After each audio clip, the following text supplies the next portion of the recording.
Olá, pessoal. Sejam muito bem-vindos ao retorno do nosso Icecast. No episódio de hoje, estamos em parceria com o projeto Save do Ice UFC. Os responsáveis por esse episódio são eu, Rafael, Clara Monteiro, Ionara Saldanha, Ana Luísa Araújo, Renan Damasceno, Tailana Débora e Lauane Magalhães.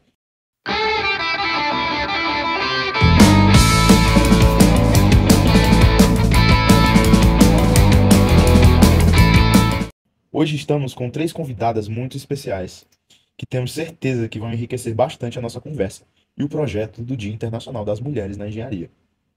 Isso mesmo, Rafael. Mas antes de começarmos, quero lembrar a todos que vocês podem nos seguir nas redes sociais, @AixoUFC no Instagram, Spotify, YouTube e também na nossa página do LinkedIn. E também não esqueçam de seguir o perfil oficial do Jimmy UFC, @JimmyUFC, para ficarem atentos a todas as novidades e programações desse evento de extrema importância. Isso, Clara. Além disso, estamos promovendo uma rifa solidária para levarmos os nossos estudantes de Engenharia Química para participar do Congresso Nacional dos Capítulos de Engenharia Química, que esse ano será em Curitiba, em que os nossos alunos irão participar de competições de cunho internacional. Cada ponto da rifa custa apenas R$ 3. O telefone para contato é 859-9214-3890. E caso queira contribuir de alguma forma, o Pix do capítulo é um e-mail aish.ufc@gmail.com. Agora vamos ao que interessa. Hoje temos a honra de receber aqui Ana Carolina Salles, Eveline Cunha e Raíssa Lima. Pronto, gente. E falando um pouco sobre as nossas convidadas, eu queria começar falando sobre a Evelinha. Ela é CEO da SL Consultoria Empresarial. Ela é formada em Engenharia Química pela UFC, Engenharia de Segurança do Trabalho pela Unifor. Ela é mestre em Engenharia Química também pela UFC, com ênfase na área ambiental. Possui MBA em ESG, mais de 25 anos de experiência em qualidade, saúde, segurança e meio ambiente. Já trabalhou em multinacionais italianas, espanholas, francesas e americanas, no segmentos de indústria, energia e petroquímica com foco na sustentabilidade empresarial. Nossa outra convidada é Ana Carolina Salles, engenheira química formada pela Universidade Unigran Rio e licenciada em Química pela Universidade Federal do Rio de Janeiro, UFRJ. Pós-graduação em Engenharia de Segurança do Trabalho pelo Centro Universitário Celso Lisboa. É mestre em Engenharia Química pela UFC e é doutoranda em Engenharia Química pela UFC na área de Processos Químicos e Bioquímicos. Atualmente, estuda a obtenção de bioativos a partir de biomassa natural para aplicações farmacêuticas. Agora falando um pouco sobre a nossa outra convidada, é a Raíssa Lima. Ela é formada em biotecnologia pela UFC. Ela é mestranda em engenharia química também pela UFC, com experiência em biotecnologia industrial e processos fermentativos. Possui mais de 5 anos de experiência no ramo de cervejarias artesanais, com ênfase na área de controle de qualidade. Sejam bem-vindas. Vocês gostariam de se apresentar melhor? Vamos lá. Não? Vamos falar. Quem começa? Eu posso falar um pouquinho. Oi, gente, meu nome é Raíssa, como a Clara já falou, né? Eu trabalho no momento, estou como mestranda também, trabalhando com a obtenção de biomoléculas a partir de, no momento, macroalgas, né? E eu tive essa experiência que eu considero que foi bem enriquecedora no setor de cervejas artesanais, que é um ramo que teve um certo boom ali em 2017, 2020, aqui no Ceará, e já deu uma certa acalmada por questões de mercado mesmo nacional. Mas foi a minha primeira experiência e foi o que me fez ficar e gostar do ramo de biotecnologia industrial e depois me enveredar para engenharia. Mas a gente vai conversando sobre isso no decorrer do podcast. Olá, meu nome é Eveline, né? Eveline Cunha Lima. Você fez aí um extenso currículo, mas eu digo assim, quanto mais eu tento voltar a estudar, mais eu digo assim, não sei de nada. Estou agora no doutorado, né? Trabalhando nessa parte de descarbonização. E para mim assim, é um prazer, né? O convite de vocês e estar prestigiando vocês no evento, né? E falar um pouco sobre toda a experiência que eu tive enquanto engenheira química, trabalhando CLT no mundo CLT corporativo, né? Então, a gente vai ter uma tarde aqui bem enriquecedora, né, com vocês para tratar alguns temas sobre os desafios da mulher engenheira no mercado de trabalho. Oi, gente, eu sou a Ana Carolina Salles. Atualmente sou doutoranda na UFC, na área de engenharia química, também com foco como a Raíssa, na área de extração de bioativos. Mas o início da minha carreira começou com a extração de metalurgia, que é a extração de terras raras no setor da mineração, que é uma área muito forte no sudeste do país.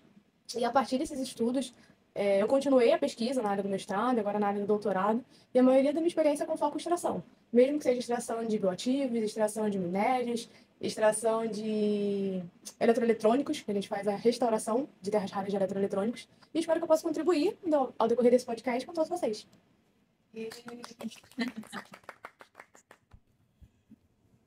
Realmente trajetórias inspiradoras. Muito obrigado por terem aceitado nosso convite, por estar aqui com a gente hoje. É um prazer tê-los aqui no Ashcast e fiquem à vontade. Vamos começar pelas perguntas. Então, nosso primeiro tópico é sobre a faculdade de engenharia ou engenharia química no geral e sobre pressão diante de tudo isso. Vamos começar da direita para a nossa esquerda. A nossa primeira pergunta é: o que te motivou a escolher o curso de engenharia química? Você teve alguma dúvida entre escolher engenharia ou outra área? E o que você mais ouviu de outras pessoas quando você optou fazer engenharia? Essa pergunta é interessante, principalmente pelo fato que eu sou biotecnologista, né? Eu não cheguei a finalizar a graduação de engenharia química, mas estou na pós-graduação em engenharia química. A engenharia química e a biotecnologia, elas andam muito juntinhas ali, né? Quando a gente fala de engenharia de bioprocessos, que está dentro da engenharia química, a gente está diretamente falando de biotecnologia, né? Então, o meu caminho inicial foi ir para a biotecnologia e eu enveredei para engenharia porque sempre foi um sonho ser engenheira, aquelas coisas que você cresce sonhando e tem aptidão por exatas, então, tipo assim, é quase, né? Aptidão por exatas já para engenharia. Então, eu sempre quis cursar engenharia, mas eu não tinha conhecimento da existência da engenharia química no meu período de vestibular ali do Enem, né? Então, eu optei por o que seria a engenharia genética, né? Que o mais próximo que tem aqui em Fortaleza, no Ceará, é a biotecnologia. Então, esse foi o motivo pelo que eu escolhi a biotecnologia. Ninguém sabia o que eu estava fazendo, ninguém sabia o que era. Tem gente que até hoje não sabe. E tá tudo bem, né? A gente teve um grande avanço em relação a isso, graças a Deus. Mas em relação à engenharia química, foi uma coisa que aconteceu, assim, muito do nada. Eu já estava trabalhando na cervejaria, que eu sempre quis trabalhar, com controle de qualidade no laboratório, uma cervejaria que valorizava bastante, assim, essa questão de controle de qualidade, e o cuidado, e o reuso com leveduras, coisas que as cervejarias artesanais aqui do nosso estado ainda não tinham tido tanto cuidado, né? Geralmente era algo que acontecia só com empresas mais multinacionais e tal. E aí, por coisas que foram acontecendo, pandemia e etc., eu consegui passar, ter nota no Enem para entrar na engenharia, né? E na época, assim, já era uma época que eu era uma pessoa bem mais decidida, né? Não tinha mais aquelas inseguranças acabei de sair do colégio, o que eu vou fazer da minha vida e tal. Então foi uma decisão bem minha, assim, que eu tive que lutar muito tipo assim, nossa, vou começar outra graduação. Porque só quem fez uma graduação sabe o quão loucura é, né? E aí foi basicamente isso, né? A partir do momento que eu decidi que eu realmente ia fazer a engenharia, não foram só flores, claro, mas foi muito interessante ver esse outro lado, né? Eu cheguei a cursar 2 anos do curso da graduação em engenharia antes de entrar na pós-graduação. E aí, no momento que eu entrei na pós-graduação, eu tranquei a graduação e dei continuidade ao curso, né, de mestrado. Mas deu para perceber que eram duas faculdades bem diferentes, assim. Por mais que eu gostasse muito de estudar as coisas que eu via na biotecnologia, estudar as coisas de engenharia era muito mais divertido para mim. Por mais que fosse cálculo, coisas de muito, muito matemática, assim, eu achava muito mais divertido do que eu estudava da biotecnologia, por mais que eu achasse legal, né? E acho que é isso. Muito obrigado. Vamos para a nossa próxima convidada nessa pergunta. Gente, assim, eu acho que eu sou a mais veterana aqui, né? Eu entrei em 1993, então o curso de engenharia química ainda era um curso, ainda não era tão moderno como hoje, né? Mas eu posso dizer, assim, que a minha escolha, eu devo ter sido influenciada, né, pelo meu pai, que meu pai também é engenheiro químico, engenheiro de segurança do trabalho, e eu sempre tive, não sei se foi questão de genética ou foi a questão de acompanhá-lo nas fábricas, eu sempre tive interesse nessa questão da transformação de processos, né, a química em si, sempre me chamou bastante a atenção. Mas quando a gente está na escola, né, naquela época, hoje era o terceiro ano, hoje já tem outra nomenclatura, né? Aí o pessoal estava na moda, né? Porque tem aquelas modinhas, né? Então a modinha da época era odontologia. E a primeira vez que eu fui prestar o vestibular, fiz para odontologia, né? Era muito concorrida, era como se fosse a medicina, né? Hoje. E aí não passei.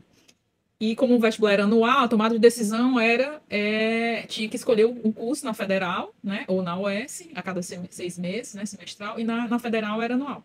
E aí eu optei em fazer engenharia química. Não, vou fazer a mesma faculdade que meu pai fez, mesmo a mãe dizendo assim, o que é que você vai fazer na engenharia química? Aqui não tem oportunidade, né? Naquela época eram poucas as empresas, realmente não tinha, o mercado de trabalho era muito restrito, não tinha muita oportunidade. Mas mesmo assim eu encarei o desafio e prestei o vestibular com um ano depois que saí do colégio, né? E aí passei. Na época eram 50 vagas, e assim, não, acho que nem chegou a preencher tudo, né? Nem todo mundo queria, né? E era um curso das engenharias, era o curso que tinha a presença maior de mulheres, né? Era a engenharia química. Mas, assim, das pessoas da minha turma de 1993, quando eu me formei, 5 anos depois, só se formaram 5 pessoas, né? Dessas 5 pessoas, eram 3 homens e 2 mulheres. Então, apesar de ser um curso onde predominava as mulheres dentro desse curso, realmente, para se formar, nem todas conseguiram terminar o curso, enfim, foram ficando pelo caminho. E muitas delas seguiram carreira acadêmica, né? Não foram para a questão da indústria. Então, quando foram, acabaram voltando para a carreira acadêmica. Muito obrigado. Vamos para a nossa próxima pergunta. Então, eu acho que eu nunca tive aquele sonho de ser engenheira química, não. Mas quando eu tive a decisão para o vestibular que eu tinha que escolher o que eu iria fazer, eu gostava muito das disciplinas de química e matemática. E eu entrei no movimento escoteiro, fui escoteira desde 8 anos de idade. Então a gente fazia muita pioneiria, que é você montar barraca, montar dormitórios, montar cozinha, montar tudo a partir de coisas naturais. E aí aquilo ali, querendo ou não, desenvolvia muito engenharia. Então, na época que eu fui prestar vestibular, eu pensava em fazer uma engenharia, tinha que ser uma engenharia, e aí, de repente, poderia ter sido a civil, mas como eu tinha preferência por química e matemática, eu falei, vou optar pela química. E quando eu entrei no curso de engenharia química, a realidade é que a gente não vê quase química, é muita matemática, muito cálculo, mas muita física. A química mesmo que eu era apaixonada não foi a minha realidade, mas com o desenvolver das disciplinas, desenvolver da vida acadêmica ali do curso de engenharia química, você vê muita área de processos, muita construção de fluxogramas, de empresas, de processos, e foi o que me prendeu até o final da engenharia química e fez me formar. Muito obrigado. Agora vamos para a nossa segunda pergunta do tópico. Ainda sobre a faculdade, quais foram os maiores desafios que vocês enfrentaram durante a faculdade? Então, nossa.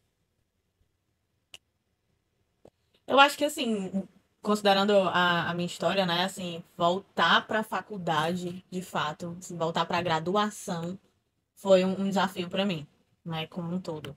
Tanto a questão de ser um pouco mais velha que todo mundo da turma, no caso, né? Eu acredito que foi a maior dificuldade que eu enfrentei, né? Assim, de me readaptar àquela vivência da graduação, já tendo passado por várias etapas, assim, da graduação, que a gente sabe que no começo é mais puxado e no final você fica um pouco mais. Consegue fazer um pouco mais escolhas, né? Assim, tipo assim, as optativas que eu vou fazer, o TCC que eu vou escrever com o orientador que eu quero, e aí você volta para a graduação do zero e você tem que seguir o que tá ali, daquele jeito ali. Então, eu acho que foi a minha maior dificuldade quando eu voltei para a graduação e tive que cursar engenharia química.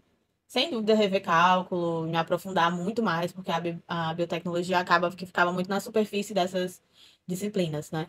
Então, acho que foram as maiores dificuldades que eu tive mesmo.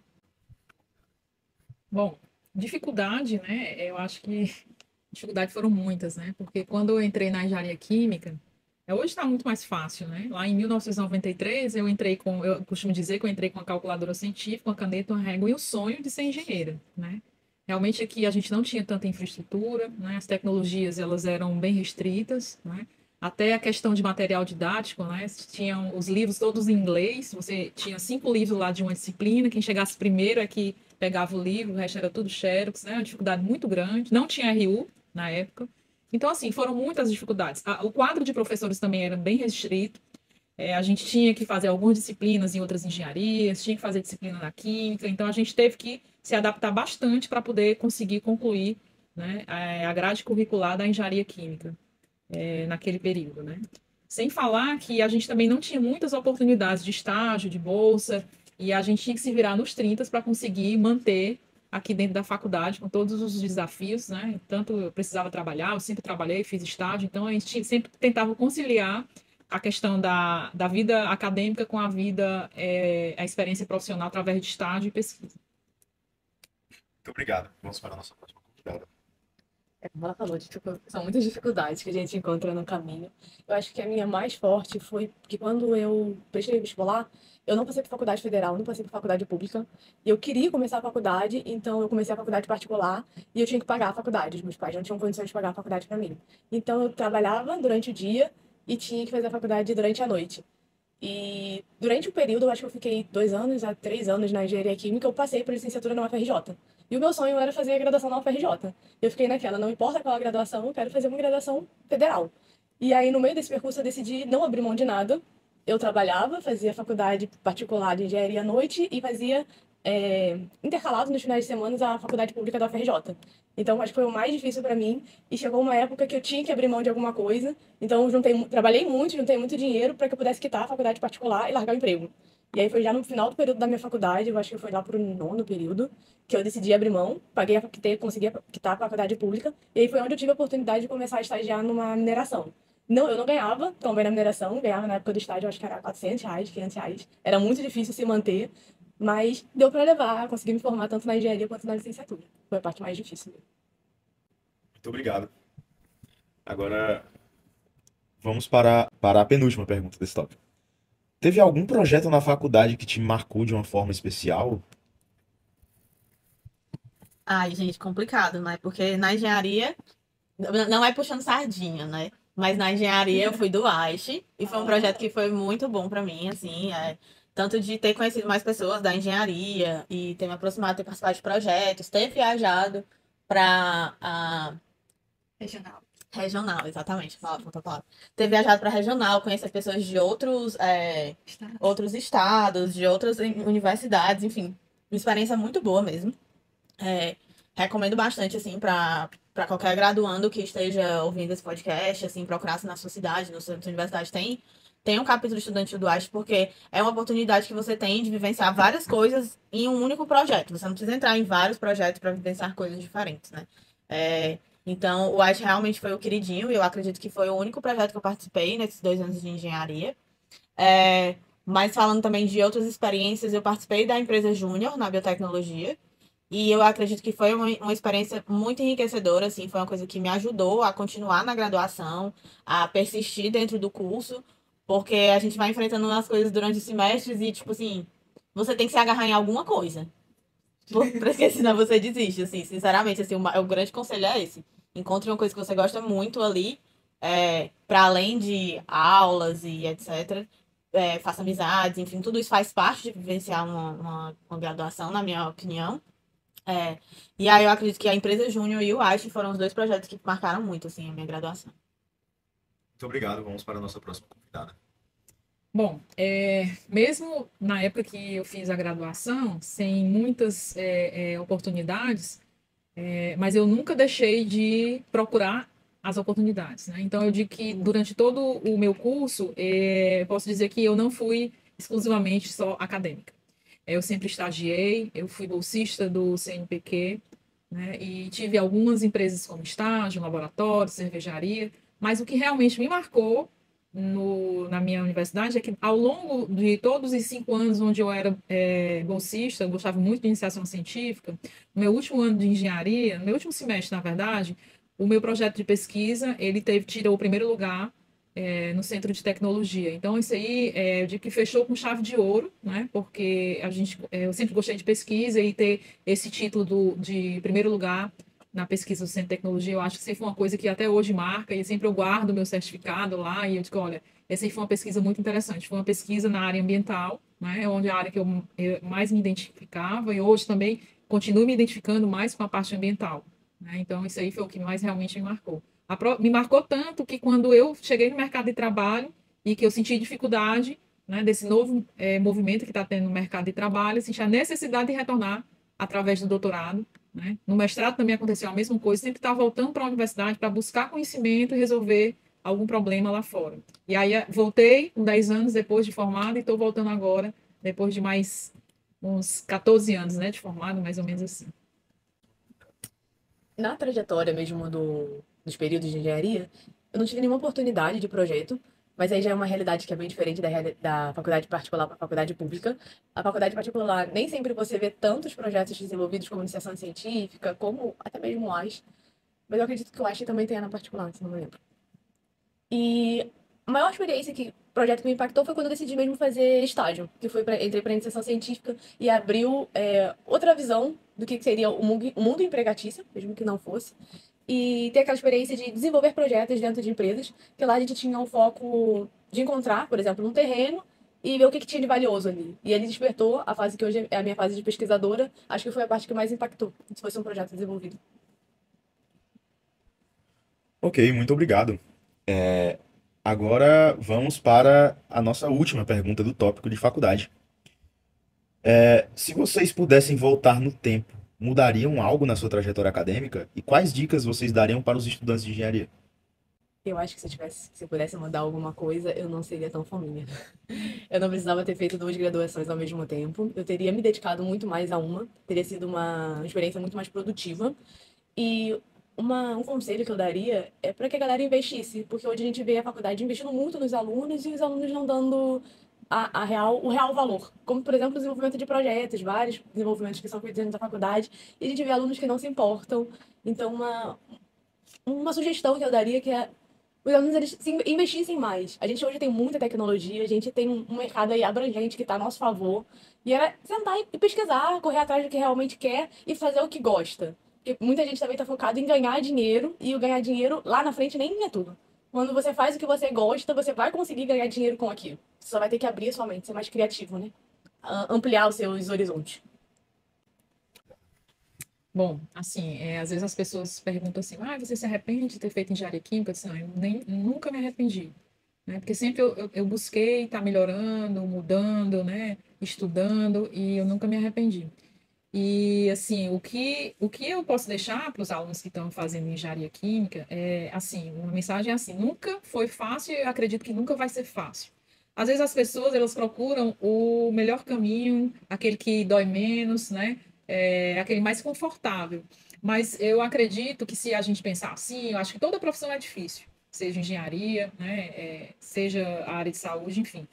Mas vocês terem a consciência, né?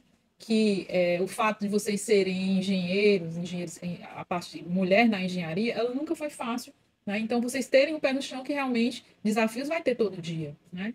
E não desistir quando você tiver a primeira porta fechada, né? Quando você tiver o seu projeto que não for aceito, ou então quando você tiver feito alguma coisa que não deu certo e não for aprovado, não desistir, porque faz parte, né? Então, a mensagem que eu posso deixar ao longo desses mais de 31 anos de formada que eu tenho é isso.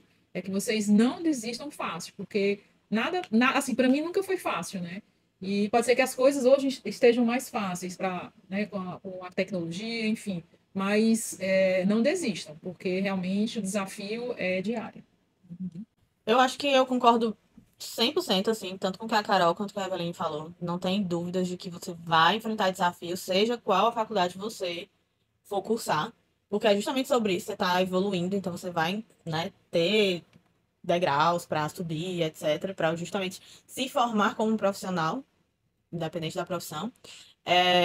Falando sobre a minha experiência, né, o Rafa me perguntou o que eu mudaria. Eu acho que existe um pedacinho de mim que acredita que eu teria não feito biotecnologia e ido direto para engenharia química. Porém, não consigo dizer com certeza, né? Gostei muito de tudo que eu estudei na biotech, adorava assim, coisas que são muito específicas da biotecnologia que eu não encontraria na graduação de engenharia, né? Então, talvez fosse isso.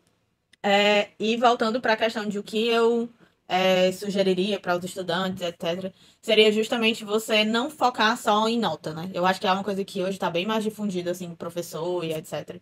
A gente sabe que a nota é muito importante, até para você conseguir certos projetos, intercâmbios, algumas coisas assim nesse sentido. Mas a gente tem, no mínimo, 5 anos, né? Pelo menos aqui na UFC são 5 anos de curso. No mínimo 5 anos dá para você diversificar, assim, explorar um pouco mais as coisas, para além de notas e disciplinas, porque elas, se você deixar, elas vão sugar o seu tempo inteiro. Porque até onde eu sei, a maioria dos lugares da engenharia é um curso integral. Então, enfim. O que a sugestão seria explorar os projetos, explorar as oportunidades dos professores, dos estágios. Tenta um estágio, não gostou, tenta outro, assim, ver várias áreas, assim. A partir do momento que você conseguir perceber que aquele curso é o curso que você quer, aproveite o máximo de oportunidades que você tiver dentro da universidade, porque é o canto que tem mais oportunidade, é dentro da universidade. Depois que você sai para o mercado de trabalho, as coisas ficam um pouco mais fechadas. Não são impossíveis. Fechadas porque você não está organizado.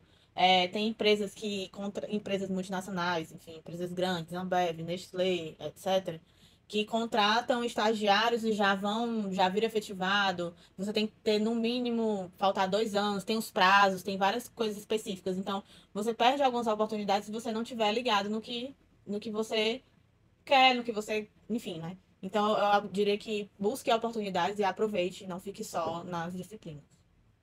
Sim. E também, né, falando um pouco, como você falou, biotecnologia e engenharia química andam lado a lado. Então, você conseguiu trazer um pouco das suas experiências, né, com a biotec. E é isso.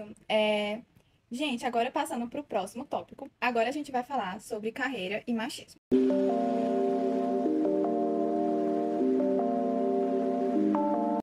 Nós sabemos que a engenharia é um campo tradicionalmente dominado por homens, por mais que atualmente venha evoluindo um pouco mais, nós temos essa dominância masculina.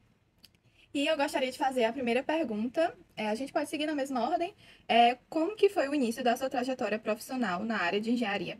Você já enfrentou situações de machismo na faculdade ou no ambiente de trabalho e como que você lidou com elas? Deixa eu pensar. Eu acho que na faculdade eu não lembro de ter enfrentado tanto assim. Mas eu acredito que no mercado de trabalho eu enfrentei bastante eu ter atuado no ramo de cervejas artesanais, né, cervejaria, que já é um ramo bem masculino.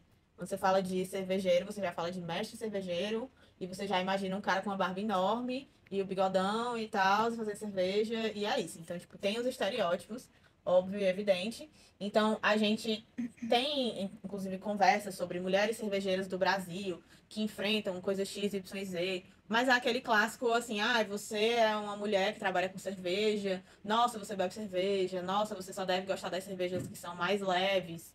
Você, enfim, teve até alguns anos atrás a questão de cerveja para mulher, que era uma cerveja menos amarga e não sei o quê. Então, tipo assim, no ramo da cervejaria sempre tem esse burburinho aí, né? De que mulher só gosta de cerveja fraca, menos amarga, adocicada, então, enfim. São coisas que eram do dia a dia mesmo. Na cervejaria, especificamente que eu trabalhei, eu tive, assim, a grande felicidade de que só tinha um homem, seja dois, assim, na equipe inteira da fábrica de produção. Porque era uma empresa que valorizava muito as mulheres. E a gente tinha um assistente de mestre cervejeiro que era uma mulher, a coordenadora de laboratório era uma mulher, eu assistente de laboratório. Então, assim, eu fui muito feliz, assim, em ter sido escolhida para trabalhar nessa empresa e não ter sofrido tanto nesse sentido, para já dar uma equilibrada ali no ambiente de trabalho em comparação com o mercado como um todo. Porque a gente precisa se comunicar com o resto do mercado, todas as cervejarias. Então, foi bem isso, assim, que eu enfrentei. No meu ambiente de trabalho em si, não tinha tantos problemas, mas quando a gente abre o leque, assim, tem todas essas questões de achar que você não conhece, que você não sabe falar sobre aquilo, que você, enfim, não bebeu cerveja suficiente para saber do que está falando. Então, assim, sempre tem essa galera. A partir do momento que você fala, ó, trabalho com isso, não tô aqui só bebendo, eu estudei, eu fiz essa cerveja aqui, eu sei do que eu tô falando, aí as pessoas já dão uma olhada com outros olhos, né? Mas é bem desagradável, você tem que se vender antes de falar de uma coisa que você fez, né? Mas essa foi a minha experiência, mais ou menos. E para você, Everine, como que foi sua experiência? Olha, assim, no período de faculdade, eu acho que a discriminação entre homem e mulher a gente não consegue perceber muito, né?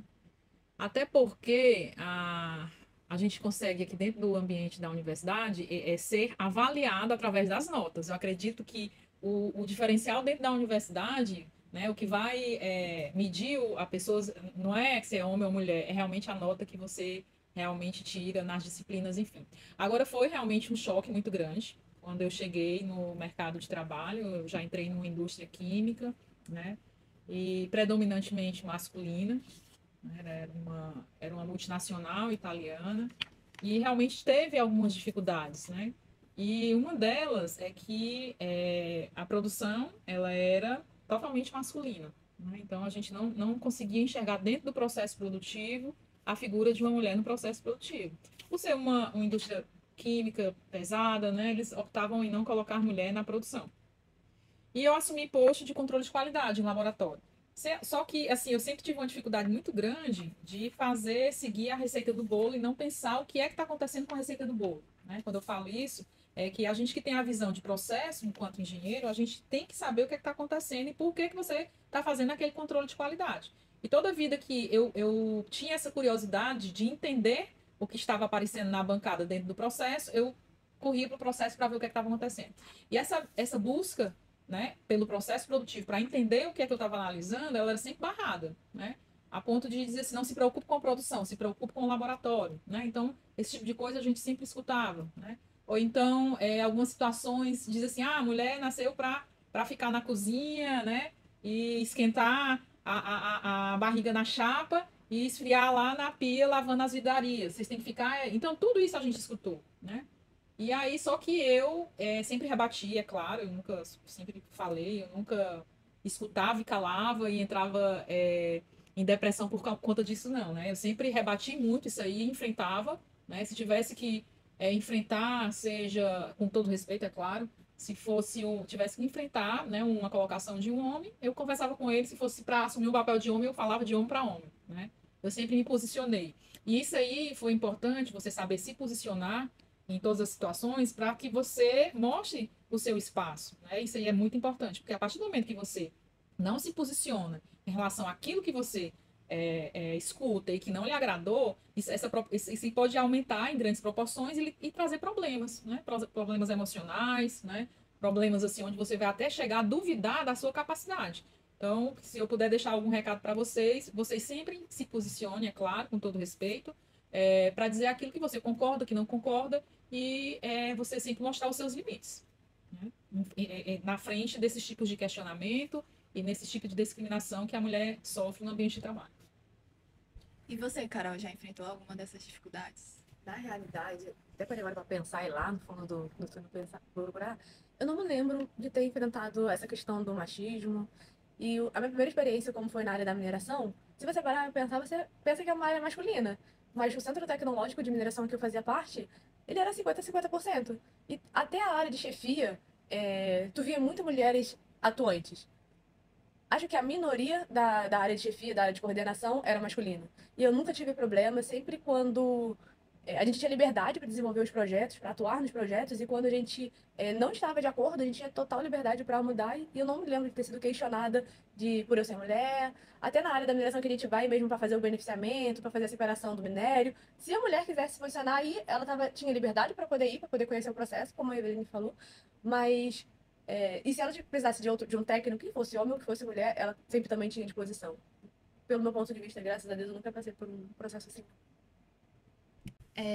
E só para complementar, né, eu estava aqui pensando também, eu como aluna de engenharia química, a gente tem muita sorte, né, que o nosso curso tem 50-50 feminino, público feminino, masculino, mas dentro da UFC ainda existem outros cursos que majoritariamente a presença é masculina, como engenharia elétrica, de computação.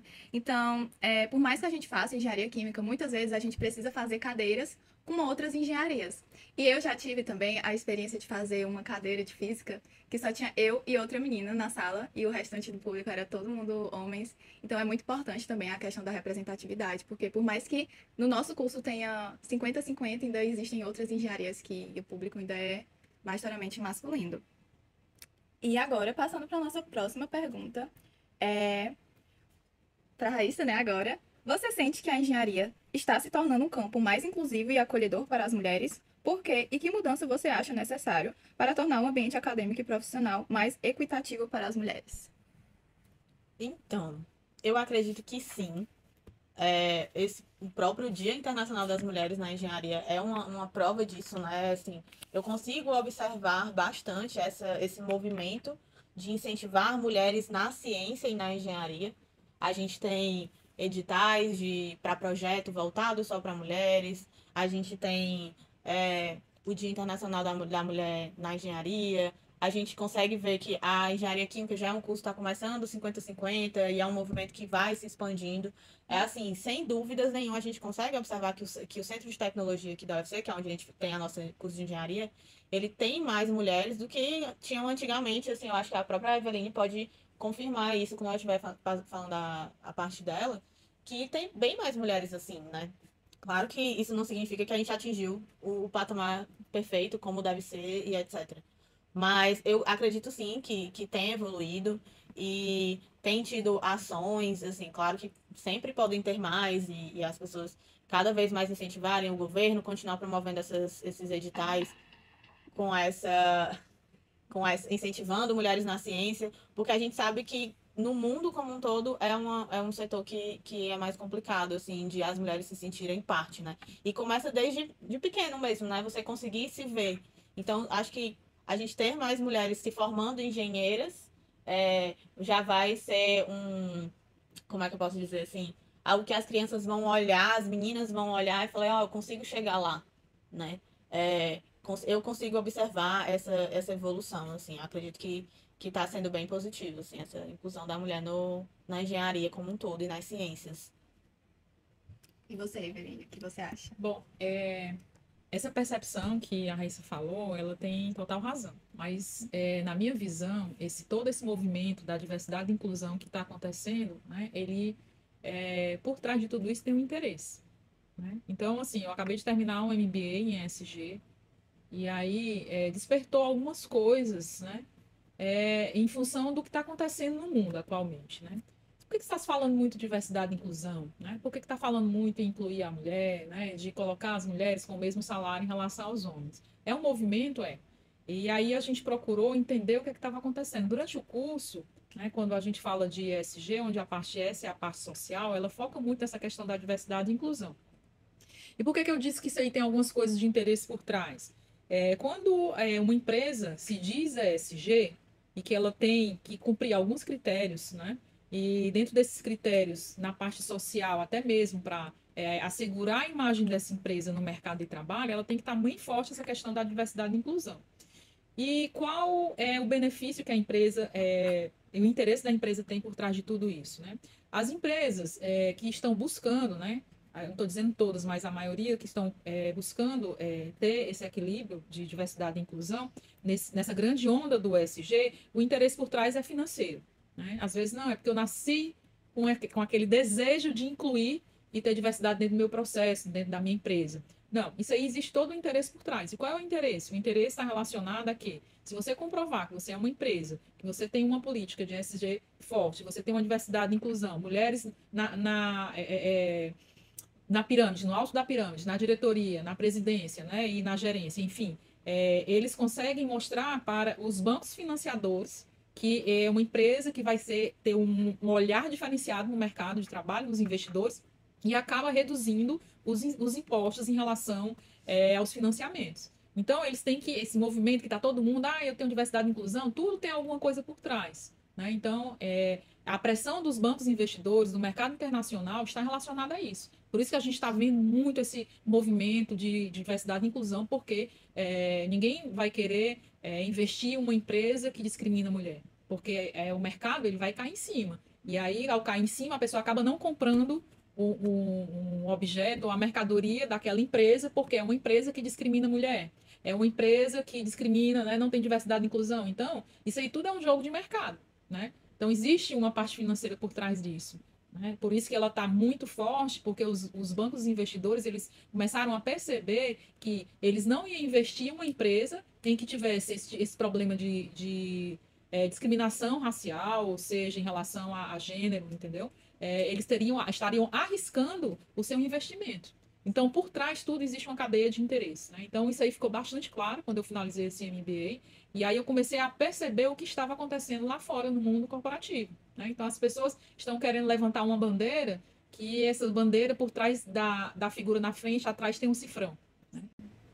E também, puxando um pouco sobre o nosso próximo tópico, né, que são mulheres na liderança, existem algumas empresas que têm como meta ter mais de 50% das mulheres em cargos de liderança, porque é um pacto com a ONU, se não me engano, até 2030, das empresas terem mais de 50%, não lembro a porcentagem exata, de mulheres na liderança vão ganhar alguma coisa, não lembro o que, mas sempre tem um... Isso aí está relacionado aos Objetivos do Desenvolvimento Sustentável, né? Então, a ONU, ela fez esse grande movimento, né, de lançar para alguns países 17 objetivos, né, sustentáveis. Quando ele fala de objetivos sustentáveis, o que é que vai dar sustentabilidade para as empresas, né? Então, eu fazer a diversidade e inclusão, que é um dos objetivos, né? Eu erradicar a pobreza, né? Eu reduzir a temperatura. Então, são 17 objetivos que eles colocaram, tipo assim, como fosse um pacto global com as empresas, para poder elas se comprometerem com esses objetivos. E um dos objetivos está lá relacionado à diversidade e inclusão. Aí, o que é que a empresa ganha com isso? A partir do momento que ela é subsidiária do Pacto Global, né, que ela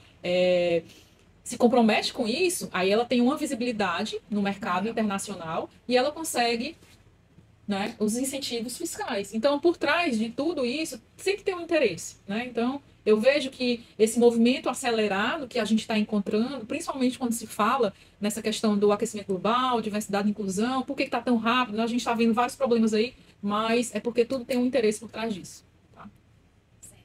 E você, Carol? Não tem nada a implementar, o que a Raíssa e a Evelina falou tá totalmente correto. Eu totalmente também acredito. E eu vejo realmente muitas mulheres, vejo mulheres na indústria, vejo as mulheres dentro dos laboratórios, vejo muitas mulheres nas graduações. Acho que a gente está chegando num 50%. Mas posso fazer uma pergunta para a Evelina? Pode. Aí você trouxe todo esse critério de... Por trás tem um viés lucrativo, um viés de dinheiro. Mas qual é o ponto que você acha é positivo ou não? Super positivo. Porque tá incluindo todos os Quando eu falo que existe esse por trás, toda essa questão financeira, né, jamais eu vou dizer que não é positivo esse movimento, né, porque a gente está, é claro, tendo a vantagem de ter voz, né, dentro do mercado de trabalho, mas que a gente tem que ter consciência que não é porque a pessoa é boazinha ou porque ela caiu na real que realmente todo mundo é igual, não, né? É porque assim, a gente entender o que é que está acontecendo. Mas que é super positivo, né? Porque assim, em função de tudo aquilo que eu já passei, nesses meus 30 anos de formada e mais de 25 anos de carteira assinada, então essa oportunidade ela vai começar a abrir as portas, né? Toda aquela dificuldade que eu passei, que as colegas engenheiras passaram no mercado de trabalho, vai começar a mudar, né? Agora, se ele vai mudar de coração, É outra história. É outra coisa, né? Ele tá tendo uma mudança, né? Às vezes eu digo assim, olha, é de coração, de emoção, ou é outro viés, né? Financeiro, né? De coração, é de coração ou é financeiro. Então a gente tem que ter essa visão, né? Porque às vezes eu até escrevi um artigo nos últimos dias, quando eu falo sobre vocês já ouviram falar, devem ter ouvido falar sobre greenwashing, né? Então, que é você dizer que é uma empresa que é ambientalmente correta, que cumpre com todos os requisitos dessa parte ambiental, mas a gente também, né? Esse artigo que eu escrevi, ele fala sobre o inclusive washing, né? E o diversity washing, que é você dizer que é uma empresa que inclui e uma empresa que tem diversidade só no papel para você ter benefícios, mas que na verdade você não consegue ver mulher na gerência. Então, se ela estiver lá, ela não tem voz, né? Você não consegue ver nas cadeiras de presidência mulheres, né? Hoje eu estou indo para uma área também, não só de consultoria, mas a parte de conselhos, e quando a gente entra no mercado de conselhos consultivos, a gente não vê mulher dentro dos conselhos consultivos, né? São poucas as mulheres. Então, até mesmo os cursos, que são cursos caríssimos de formação, você consegue ver as mulheres em busca, mas elas não conseguem ainda ter a cadeira nos conselhos consultivos das grandes empresas. E eu acho que pouquíssimo que eu poderia acrescentar ao que a Evelyn falou, porque realmente é muito verdade o que a gente vê assim no nosso dia a dia, deve ser muito diferente para quem está na posição dela, que já teve esse estudo, já teve essa formação em ESG, né? Mas o que eu diria é, tipo assim, mulheres que estão em cursos de engenharia e etc., vamos aproveitar essas oportunidades, entendeu? O momento é esse. Não é porque é uma coisa que por trás tem dinheiro, tem sempre uma coisa por trás, que a gente vai deixar de aproveitar essa, aspas, reparação, essa inclusão que tem acontecido aí ultimamente, porque é justamente uma oportunidade a mais para a gente ingressar e começar a galgar lá de dentro outros espaços. E como a Evelyn falou, a gente só vai saber se é de coração ou se é só no papel, a gente vai lá dentro. Vamos então, surfar essa onda, né? exatamente. Agora, se a onda ela é boa ou não, a gente só vai saber se entrar. Então, a gente tem que seguir o rumo, e apostar, né? Não desistir. Mas fazer a Pegar, diferença, né? exato, Tentar fazer a diferença, pegar a oportunidade, mostrar realmente para que a mulher veio, né? E eu acho que esse aí é a chance que a gente tem de mostrar aquilo que a gente passa a vida todinha querendo mostrar e não tem voz. E aí agora parece que deram um microfone pra gente tem que pegar esse microfone, não largar e falar, né? Então é o momento. Pessoal, muito obrigado pela opinião de vocês nesse tópico. Opiniões super influentes. Agora nós vamos passar para o próximo tópico, que é sobre redes sociais e essa pressão.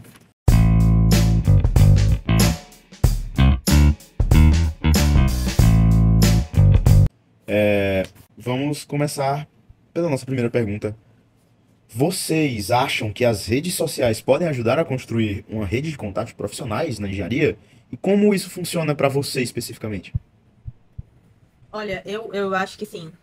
Até na minha experiência também com cervejaria, tem pouquíssimas mulheres aqui no Ceará, no Nordeste, que trabalham com cervejaria. Então, a gente viu a necessidade de aumentar, assim, para um âmbito nacional e termos um grupo de mulheres que falam sobre cerveja, que trabalham com isso, né?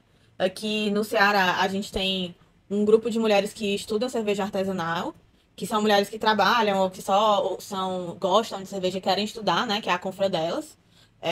Eu acredito que o Instagram dele seja @Confradelas mesmo, não tenho certeza. Mas é muito interessante porque você vê pessoas que trabalham, que só gostam, que querem conhecer outras mulheres que gostam de cerveja, enfim, pelo estigma da bebida mesmo. Mas falando do âmbito profissional, a gente tem muitos homens no mercado, o mercado é muito centralizado no Sul e Sudeste, então as redes sociais ajudaram muito a gente fazer esses contatos e inclusive promover um evento nacional feito por mulheres, com palestras e minicursos ministrados só por mulheres, e com o público geral, né? Abrangendo homens, mulheres, enfim, todas as pessoas. Então, eu acredito que as redes sociais elas têm esse poder de gerar conexões e gerar novas oportunidades, né? Novas, enfim, pra gente ajudar a criar coisas entrando em contato com outras pessoas. Justamente porque dependendo da região onde você morar, você não tem muito proximidade, muito contato com aquilo. Dependendo da região, do setor que você trabalha especificamente. Então, acho que as redes sociais têm um poder muito forte nisso. E como isso funciona para você, Evelyn? Olha, eu assim, confesso que quando eu estava assim trabalhando, comparativamente falando, nas empresas, eu ficava um pouco que fechada, né? Às vezes a gente não se expõe muito, né, nas redes sociais. Mas eu vou dizer aqui para vocês que há quase 2 anos eu estou vivendo um momento muito interessante. Eu nunca tive problema com a questão de falar em público, com essa situação. Nunca tive esse problema. Mas eu sempre fiquei um pouco fechada, né? Porque você não quer se expor, não quer expor a empresa que você está trabalhando. Mas agora que eu estou trabalhando com a minha consultoria, e aí eu comecei a explorar mais esse lado das redes sociais, né? E por que é interessante essa questão desse momento que eu estou vivendo? Porque eu nunca imaginei que fosse tão forte essa questão das conexões através das redes sociais. Então, quando eu comecei a investir na questão das conexões com redes sociais, através do Instagram, do LinkedIn, então as pessoas começaram a me procurar, né? E eu achei isso interessante, né? Então, eu acho que se as mulheres elas puderem aumentar o seu nível de conexão, né? É claro que a gente tem que ter um cuidado especial de que imagem você vai estar passando, né? Para o público, né? Você tem que saber se você está conversando com o público corporativo, se você está conversando com o público de Instagram, LinkedIn. O público de Instagram é diferente do público de LinkedIn. Mas falando um pouco de LinkedIn, que eu acho que eu tenho muito mais conexão com o pessoal da área profissional, né? Através do LinkedIn, eu fiquei surpresa porque me acharam. Foi até a Daniela Ciotto, uma excelente pessoa que eu conheci, ela me achou através do LinkedIn e ela achou várias outras mulheres, na verdade foram 75 artigos falando sobre a questão da sustentabilidade, né, para poder dar voz à mulher. Então, quer dizer, ela, com aquela missão que ela tinha, né, de diversidade e inclusão, ela conseguiu chamar aquelas pessoas que tinham a mesma linha de pensamento voltado para a sustentabilidade e conseguiu fazer uma rede de relacionamentos. E hoje a gente tem grupo, né, onde a gente está inserido e fala sobre esse tema abertamente. Depois, se vocês quiserem, lá no meu Instagram ou LinkedIn, vocês podem ver esse livro, ele é online, na verdade é um e-book, aí vocês vão conseguir ver o depoimento de mulheres relacionadas a essas dificuldades. Então, é claro, quando você começa a ler, você percebe realmente a grande dificuldade. E é um momento que a gente teve voz, e através das conexões que a gente conseguiu alinhar isso aí, chegar mais próximo para que as pessoas entendam o que está acontecendo. E você, Carol? Eu também acho que as redes sociais, elas são muito benéficas, ainda mais na sua área profissional. E depende também, como a Evelyn falou, da vertente que você está indo. Por exemplo, hoje muita gente está empreendendo, muita gente está abrindo a sua própria empresa. O Instagram, ele é visível, ele chega a formas mundiais, é uma ótima ferramenta, mas também na área profissional, o LinkedIn é incomparável. Eu já fiz conexões com pessoas que eu pensei que eu nunca iria conhecer.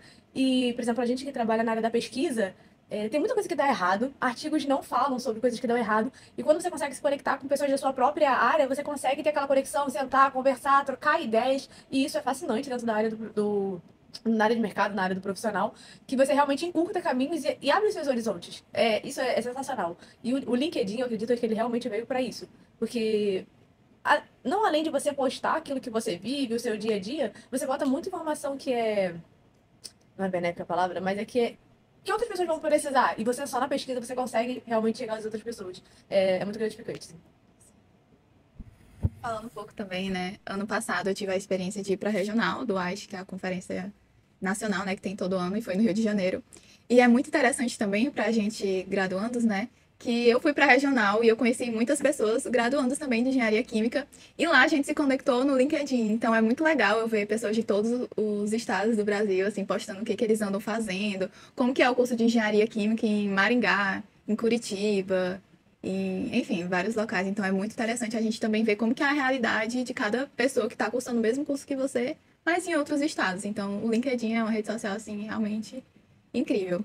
Mas também, né, as redes sociais às vezes nos dá uma certa ansiedade. E puxando um pouco para a próxima pergunta, vocês já se compararam com outros profissionais ou estudantes mesmo de engenharia que vocês veem nas redes sociais? Como que isso afetou na autoestima e confiança de vocês? Eu acho que, até falando do próprio LinkedIn, eu super concordo com o que vocês falaram sobre ser uma rede social muito importante. Você consegue encontrar pessoas e até assim, eu acho que essa pessoa trabalha numa área que eu gostaria, você consegue ver o caminho que ela trilhou, assim, de cursos e etc. Dá pra você conseguir muita coisa através do LinkedIn, né? Além dos contatos. Mas, às vezes, você entra no LinkedIn e é assim, a galera acabou de ser demitida, que é quem já foi demitido na vida, sabe? Que é uma situação assim. É, que Não sem é fácil, condições, né? não é fácil, é complicado, mas enfim, dependendo ainda da situação, pode ser muito ruim. E a pessoa tá lá, adoraria agradecer pelos momentos incríveis que vivi nessa empresa, as oportunidades. Então, e você fica tipo, gente, como assim? Tipo, parece até um pouco às vezes eu já vi pessoas comentando sobre como o LinkedIn às vezes tem muito essa coisa de você, qualquer coisa que você faça, você dá uma brilhantada assim, como se fosse de outro mundo, né? E é uma coisa que faz parte da rede social como um todo, não só o LinkedIn, não só como o Instagram também, né? O Instagram já é uma rede social mais voltada para imagem. Então, enfim, não, dependendo do seu estado emocional, não tem como não ser afetado por essas publicações, essas histórias, você fica, tá, não tô fazendo nada. Sendo que é mais uma questão de como você se mostra, como a Eveline falou, né? Do que de você realmente não ser uma pessoa que não fez nada, né? Você pode muito bem. Hoje em dia é muito comum você fazer um curso online, você já coloca lá no LinkedIn, fiz tal coisa, foi interessante por isso, blá blá blá blá. E às vezes você faz um curso online e acha que não é nada demais, aí deixa quieto e não sei o quê, deixa passar. Sendo que são coisas que acrescentam, né? Então, a rede social, eu já fui impactada várias vezes, ainda mais assim. Principalmente nessa questão, quando você está ainda um pouco. Quando você não está colocado em nenhum mercado, em canto nenhum, você está desempregado e está procurando coisa, você fica só olhando e só tem gente assim que está brilhando no mundo do trabalho, assim, não zero problemas. Então é muito fácil você se deixar levar por isso, né? E achar que você é menos porque você não está ali. Aquela questão também de você ter um medo de estar perdendo alguma coisa, porque é todo mundo postando. 1000 cursos que já fizeram, fulano fez curso tal, ciclano fez curso tal, e você acha que tem que estar a par de tudo, porque você tá vendo que tá todo mundo fazendo suas coisas nos seus ramos, né? Então dá aquela vontade de abraçar o mundo com as pernas e, enfim. No fim, né? no fim, não é sobre isso, não dá pra você fazer tudo que todo mundo tá fazendo, você tem que escolher as coisas, as batalhas que você vai enfrentar. E eu acho que essa é a minha experiência, assim, em relação a redes sociais, LinkedIn, e enfim. Você, Eveline. Eu acho que você tem que ter muita maturidade, né? Sim. Na verdade, você tem que ter muita maturidade quando você abre uma rede social, seja ela um LinkedIn ou um Instagram. Quando eu falo maturidade, é para você entender que as pessoas só costumam postar aquilo que é bonito, né? Ninguém posta, dificilmente você vê uma postagem negativa. Então tem que ter maturidade em relação a isso. E quando a gente fala de maturidade, é você fazer aquela avaliação e saber se realmente aquilo é para você ou aquilo não é para você. Aquilo realmente é verdade, aquilo realmente não é verdade.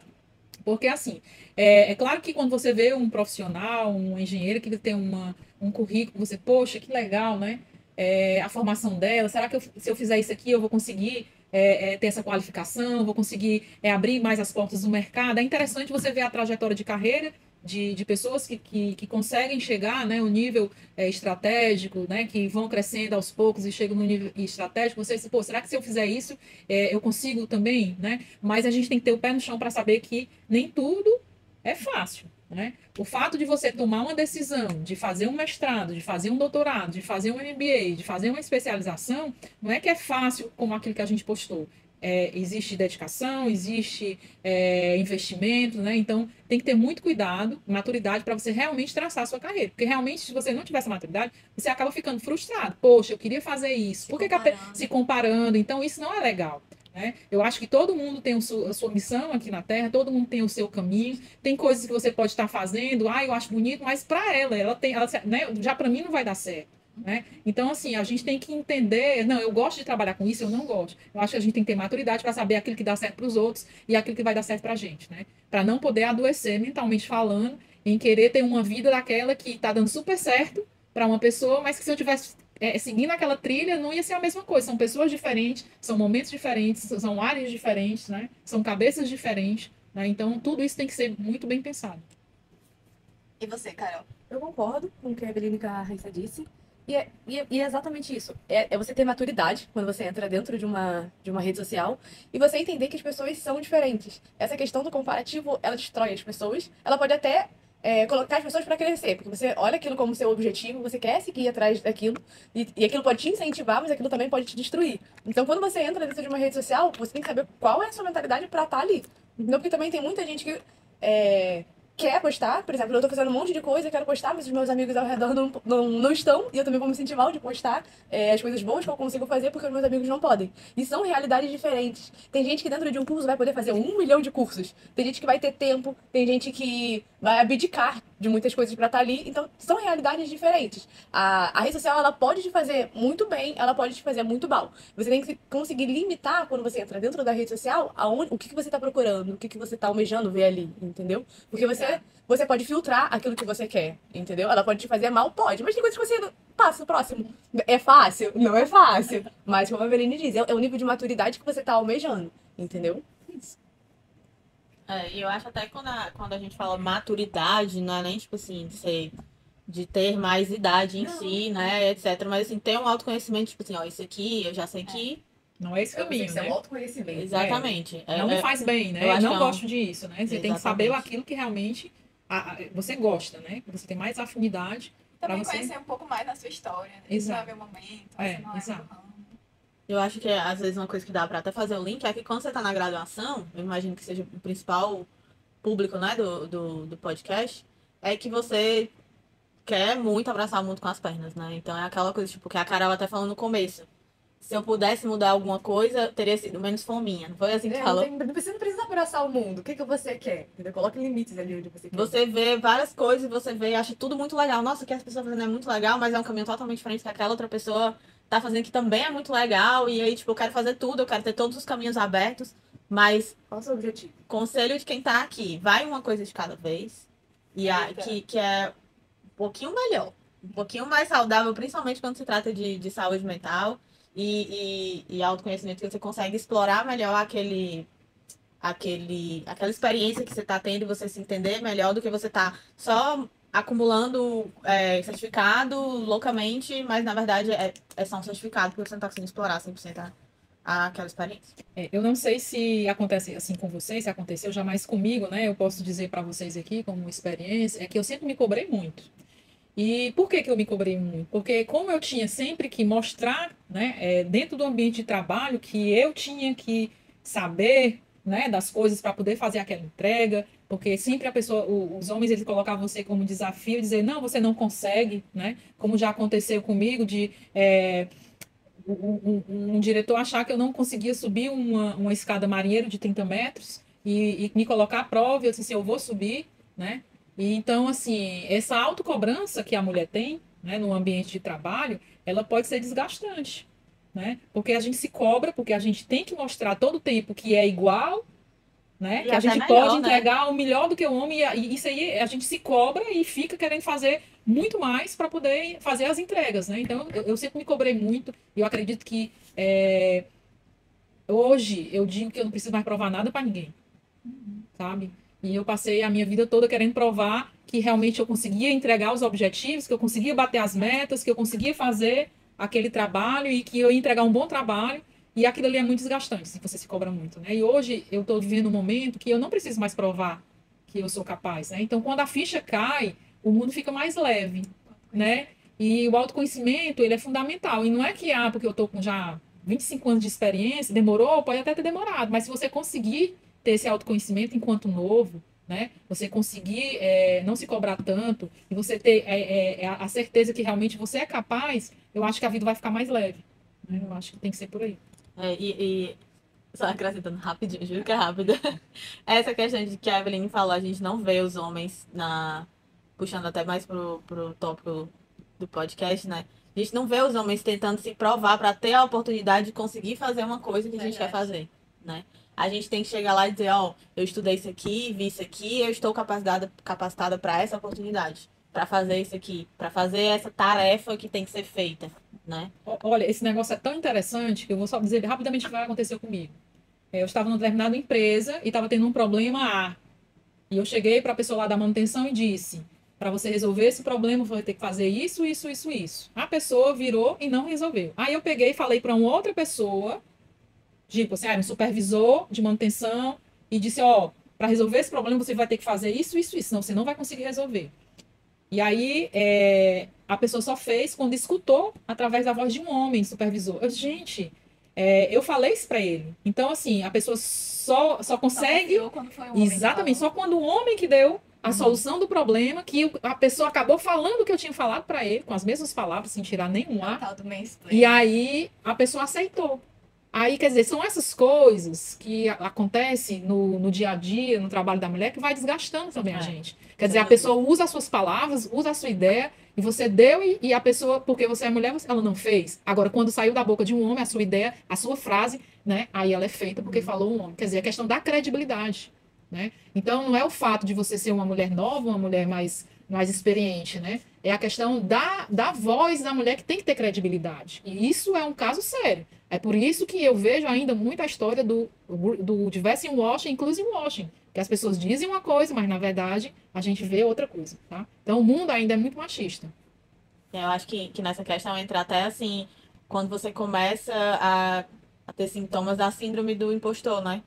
Porque você começa a achar que você não é suficiente, é uma coisa que são pequenas coisas que vão adicionando e vão lhe afetando no dia a dia, e você tem que se provar o tempo todo que você é ideal, e tem até, tipo assim, essas coisas de Instagram, né, esses memes, a galera pensando, a galera comentando, tipo assim, toda vida que você achar que não é capaz, com todo respeito, Rafael, aqui você é o nosso representante da comunidade masculina, mas toda vez que você achar que não é capaz, lembre que tem um homem que não sabe nem o que tá falando, que tá fazendo o que você tá fazendo, sem saber de nada. Exato. Então, assim, só para tocar nesse ponto, que eu acredito que é uma questão que deve afetar bastante, assim, as mulheres que trabalham nas engenharias, nas ciências como um todo, né? Gente. Infelizmente, nosso tempo está chegando ao fim. Nós do AIS UFC e do Jimmy gostaríamos de agradecer imensamente a presença da Carol, da Eveline e da Raíssa por terem aceitado compartilhar suas experiências e pensamentos sobre um tema tão importante para nós que estamos nos graduando nesse ramo de engenharia. Foi uma conversa extremamente proveitosa e enriquecedora. Muito obrigado, pessoal, por vocês terem vindo aqui. Eu tenho certeza que nossos ouvintes apreciaram muito as palavras de vocês. E para aqueles que estão nos ouvindo, não se esqueçam de seguir as nossas convidadas nas redes sociais, né? Se divulguem, pessoal. Sim. Eu fico muito feliz, né, de poder falar com vocês, porque na minha época, na minha vez, não tinha essa abertura para poder a gente escutar o quanto é difícil, né? A única coisa que sempre eu escutei era o pessoal dizendo assim: o que é que você vai fazer quando você terminar a engenharia química? Eu disse: eu vou trabalhar. Aí, disse, mas onde? Não importa, eu vou trabalhar. Então, assim, a gente tem que buscar o caminho, né? Eu acho que essa luta é constante e para a gente, assim, engenheira, mulher, ela é uma luta bem mais realmente desafiadora e eu nunca desisti. E eu acho que o que eu posso deixar para as alunas engenheiras, né, as mulheres engenheiras, é que realmente não desistam. Ela não é fácil, mas que vocês tenham muita força de vontade e que um dia as coisas elas começam a se alinhar e realmente seguir a sua trajetória e dar certo, tá? Agradeço vocês me sigam nas redes sociais, o que eu puder ajudar eu ajudo. Eu sou uma pessoa que cheguei num determinado momento da minha vida profissional que o pessoal sabe, você não conseguiu enriquecer sendo engenheira química, mas aí eu estava analisando o que é a riqueza, né? Então, a riqueza é aquilo que você consegue deixar para as pessoas, né? O que é a felicidade? É aquilo que você consegue deixar de positivo para as pessoas, transformar as pessoas, deixar um legado, né? Então, deixar a sua marca no mundo, eu acho que isso aí é riqueza e felicidade, né? Uma marca positiva, uma mensagem, um exemplo profissional de luta, né? De força dentro da carreira, ok? Então, eu me vejo assim, que eu sou rica nisso, porque eu vejo que eu consegui deixar alguns exemplos positivos por onde eu tive a minha trajetória. E as redes sociais? @ SL Consultoria, né? E depois o Instagram, porque o endereço do Instagram, mas é Eveline Cunha Lima, vocês me procuram lá, ou SL Consultoria também no Instagram, vocês conseguem me adicionar. No LinkedIn também. No LinkedIn também. Eu geralmente acompanho os passos da exato. Eveline. O LinkedIn, a gente também semanalmente, né? Tem o pessoal que faz a rede social. E a gente só não faz mais porque às vezes a gente tem que estar trabalhando, tem que atender um cliente, né? É bem agitada. A consultoria ela vai fazer agora 2 anos, né? Que começando nessa parte de consultoria, perícia, recentemente, mas assim, a tendência, convido quem tiver projetos, a gente se ajuda e vamos de mão dadas tentar trabalhar juntos. Okay? E você? As minhas redes sociais é difícil de encontrar também, mas você procurando pelo LinkedIn Ana Carolina Salles, vai aparecer como a doutoranda aqui do UFC, você encontra. E uma mensagem que eu quero deixar para vocês também é que busquem o autoconhecimento, se conheçam, sabem qual é o seu limite, saiba que você vai caminhar, vai cansar, mas saiba quando descansar e depois continuar, não desiste. O processo ele é árduo, mas depois ele é gratificante. Um abraço para vocês.